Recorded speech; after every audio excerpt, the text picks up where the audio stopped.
السلام علیکم دوستو۔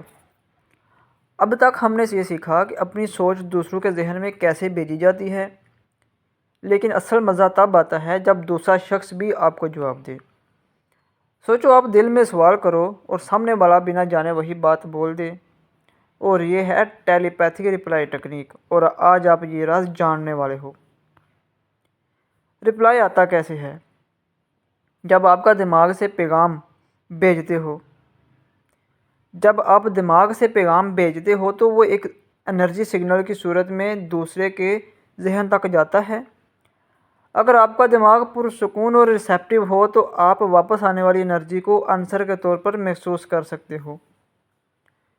رپلائی دو شکلوں میں آتا ہے۔ نمبر 1، خیال کی شکل میں۔ نمبر 2، احساس کی شکل میں۔ جواب سننے کے لیے بولنے والا دماغ خاموش کرنا پڑتا ہے۔ زیادہ سوچو گے تو رپلائی مس ہو جائے گا، جتنا زیادہ خاموش رہو گے سگنل اتنا ہی صاف ملے گا۔ اس کی پریکٹس کا طریقہ کچھ یوں ہے کہ دن میں ایک بار 10 منٹ آپ نے کسی خاموش جگہ پر بیٹھ جانا ہے، اپنی آنکھیں بند کر لینی ہے اور اپنی کمر کو سیدھے رکھ کے آپ نے بیٹھنا ہے۔ آنکھیں بند جب کریں تو آپ نے 5 گہری اور لمبی سانسیں لینی ہے۔ ناک کے ساتھ آہستہ آہستہ سانس کو اندر کھینچنا ہے، اس کو روکنا ہے، اور پھر اپنے منہ کے ساتھ اس کو آہستہ آہستہ خارج کرنا ہے۔ اس کے بعد آپ نے اپنے ذہن میں کسی کو سوال بھیجنا ہے، مثال کے طور پر کیا تم مجھے یاد کر رہے ہو؟ اور اس کے بعد بالکل خاموش ہو جانا ہے اور انتظار کرنا ہے۔ جو بھی پہلا خیال آئے، لفظ یا احساس آئے، وہی آپ کا رپلائی ہے۔ یاد رکھنا، اوور تھنکنگ مت کرنا ہی آپ کا پہلا آنسر ہوگا اور یہی اصل ہوگا۔ 10 منٹ تک یہی ریسیپٹیو موڈ میں آپ نے رہنا ہے۔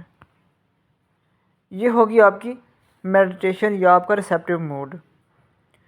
یہ مشق آپ کو ٹیلی پیتھک لسننگ سکھاتی ہے، یعنی نہ صرف سوچ بھیجنا بلکہ دوسروں کا جواب محسوس کرنا۔ یہی وہ سٹیپ ہے جو ٹیلی پیتھی کو 1 وے کمیونیکیشن سے 2 وے کنورزیشن میں بدل دیتا ہے۔ دوستو، آج آپ نے سیکھا کہ دوسرے کے دماغ سے جواب کیسے حاصل کرنا ہے۔ یاد رکھو، پیغام بھیجنے کے لیے ویژوائزیشن ضروری ہے اور جواب لینے کے لیے سائلنس موڈ ضروری ہے۔ اگلی ویڈیو میں ہم سیکھیں گے ڈسٹینس ٹیلی پیتھی، یعنی دور بیٹھے شخص تک سگنل کیسے بھیجنا ہے۔ کومنٹس میں لکھو، اگر تم یہ سوال پوچھو تو سب سے پہلے کس کا جواب لینا چاہو گے۔ ملیں گے اگلے لیکچر میں ایک نئی ویڈیو کے ساتھ۔ اس وقت تک کے لیے اللہ حافظ۔